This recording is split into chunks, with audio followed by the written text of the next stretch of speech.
to my film and TV channel. Hope you're all staying safe and well. And our regular feature, episode 7 of The Apprentice season 17. So we're going to have a look at episode 7, see what happened.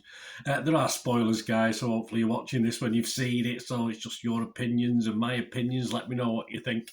Of course, it's aired on the 16th of February 2023. The 250 grand still up for grabs, and we had 10 people going for it today. Well, yes, another disappointing task for me. Another one where certain people are standing out, but not in a great way. Not great at all. Again, this task. Anyway, if you are new to the channel, please push that subscribe button, push the bell notifications. We do film reviews and TV drama reviews and little things like this as well, little specials, information vlogs, even the odd quiz thrown in as well. So join me, spread the word, be much appreciated. If you are pushing buttons or if you've already pushed that button, just give us a like. I'm trying to get between 10 and 15 thumbs ups, likes for these vlogs. Not a big target. If you can help me towards that, I'll be very grateful.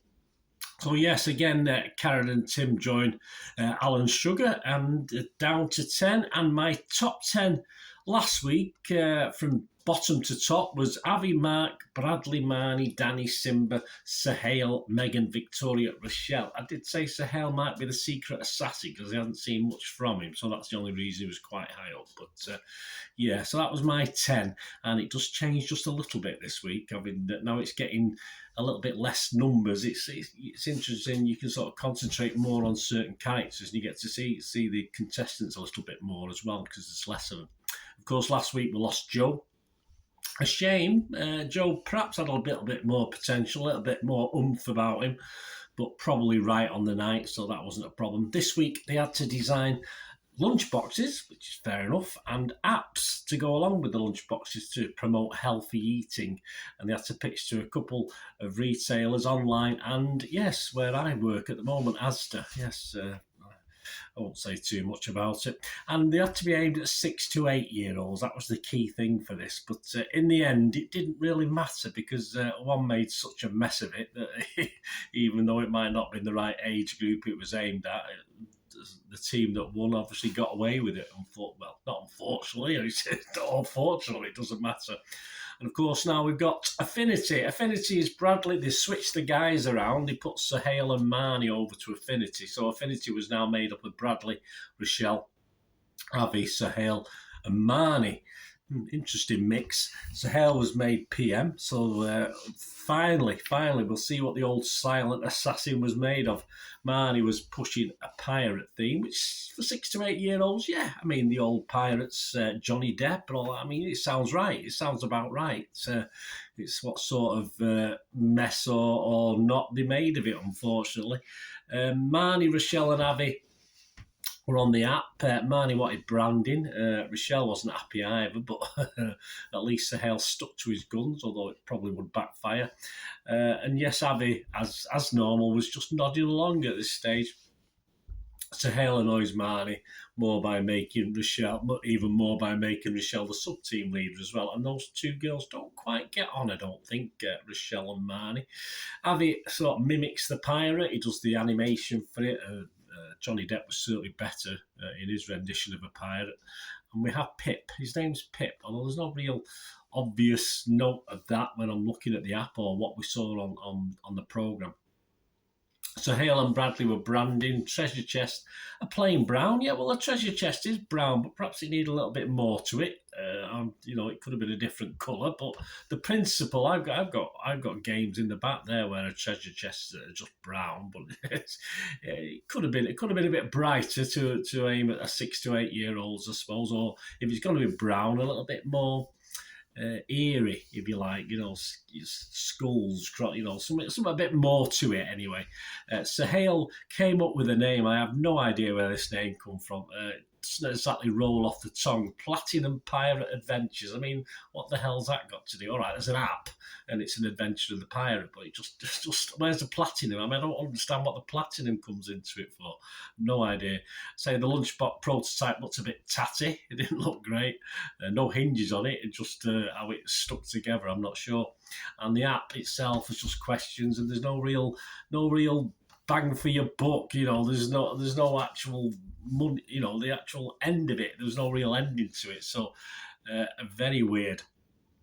And no music. Was a music. Trying to think, was the music on there? So there wasn't a lot of music missing. There was no music to it. It's just pressing buttons and nothing else. Very odd, very poorly done. Perhaps because the girls, Marnie and Rochelle, were arguing that much, they ran out of time. The pictures themselves, yes, the online ones weren't happy with the prototype. Everything was a prototype as far as the pirate things is. Oh, that we'll make the box better, we'll make the app better, and obviously they're going to get, the buyers are going to be frustrated because they want to see what the finished product is, what they're going to be buying. It's all going to be promised the earth if you're not going to get it. And of course, the comment was very brown was used as well, which was fair enough. It was a bit of a disaster. He came out of that first pitch, and Sahel wasn't sure how it went. I'd read the room, mate. I think you sort of knew how it went. The focus group, the kids on that pirate again. The kids not impressed. Brownie's boring. Not the best game to play, which who can argue with it? Avi stops nodding actually and bids to get involved in the second pitch to the Asda guys, but unfortunately he doesn't give in. Sohail doesn't give in and he doesn't get on it. So that's probably keeps Avi in the process for another week, that's for sure. At least he shows initiative and wanted to get on it. He could say, well, I didn't get onto the team. Of course, Asda, Platinum Pirate Adventures, not a good name, quite right. Questions are boring, no real oomph to the thing.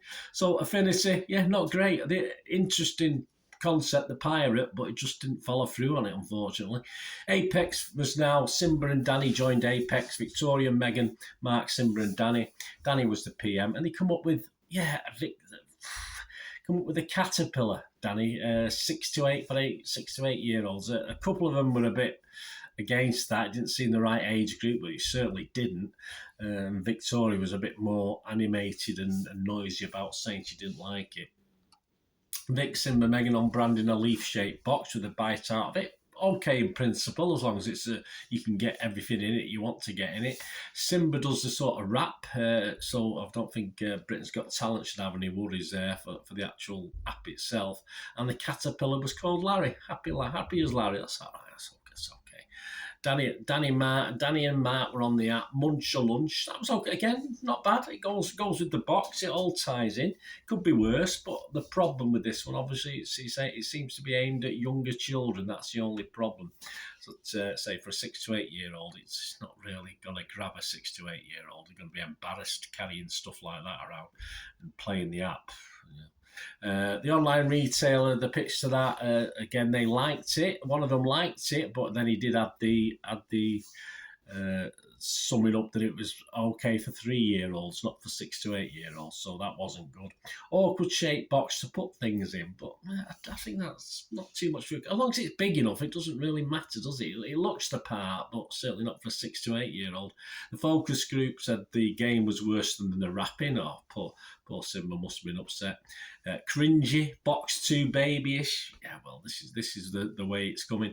And the second pitch to Asda, again, preschool. One of the guys is a bit. It's the word pedantic. It said Larry was smiling. We said he looked as because he was holding his hands as though he'd been held up by gunpoint. But he works hard, so what do you expect? Both pictures and products. A car crash for me. More potential for the pirate, but obviously the caterpillar thing was better produced. So that even though they're both pretty awful in their own way, the pirate was the right way to go, but it was just actually actioned poorly, in my opinion, before they got to the boardroom. But the caterpillar was at least a better produced project, even though it wasn't at the right age group, and that was going to be the fall for it, really. That was where it was all go wrong. And in the sales, of course, the pirate game got no sales from Asda, no sales from the online. But yes, the caterpillar, although it's too young, Asda would risk 1,000 units and the online retailer would risk 500 units. So despite potentially being the weaker effort, because it was aimed at a far too younger base, the caterpillar wins, and quite understandable.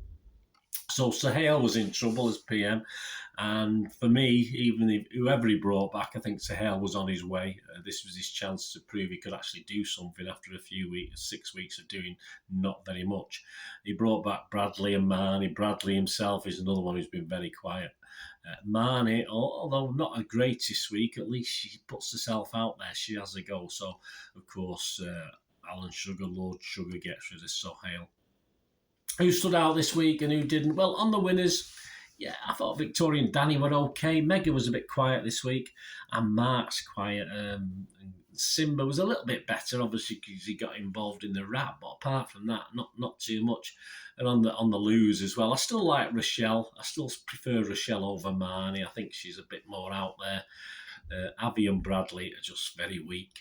And yes, my top 9 now, as we end up with the top 9. And sadly for the boys, sadly for us men, the girl, no one's great. Don't get me wrong, I have not been impressed by too many in this, but the girls are now rising to the top. So it's a little bit of a change from my top 10. I've now put Bradley right to the bottom. Lord Sugar's marked his card, and I think quite rightly. Mark isn't much better. Avi was bottom last week, but I moved him up a bit because at least he's out there. At least he's making the effort. So I've put Avi out there, but he's still behind Marnie next. Megan. I think the top of the boys is probably just at this point in time Simba, although as I said, nothing too impressive.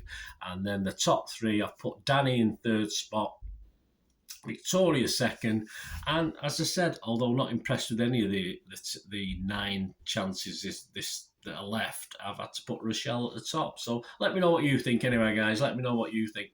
Next week, the task is an immersive event. Yeah, I mean, there's clues of who's staying in this. I try not to think too much about it because I think it ruins the programme, but obviously see certain characters doing certain events, and they've not done them so far. You know that there's the staying in. So, for instance, of course, in the credits before the film starts, you've got like Simba doing some sort of prison thing. So you knew he was going to be in it till that happened. But now we've got it. It's the immersive event next week, which includes role play and drama. So obviously, I'm fairly sure they've not put any of the last, say, 4 or 5 weeks events in to give people, because people will watch them and think, oh yeah, he's not seen that yet, so they're still in it. But as I say, I don't like doing that because it just ruins a program for me. But if you're placing bets and things like this, you've got a better chance because you know at least certain characters are. Now I've said that, some of you might not have thought of watching, did you? You probably are, but I think most of you probably do. But yeah, so next week it's the immersive event, role play and drama, so that'll be interesting. So I'll enjoy that. Let me know your top 9. Let me know what you think. And as I said, again, there's now obviously, what have we got? Yeah, there's only 4 boys and 5 girls now. So, and the girls are beginning to dominate again, which tends to be what it is, and certainly for the last season, the 2 I can remember anyway. Thanks for watching, guys. Let me know your thoughts. It'd be great to hear from you. Till we meet again, that's one thing, please stay safe, everyone. Bye for now.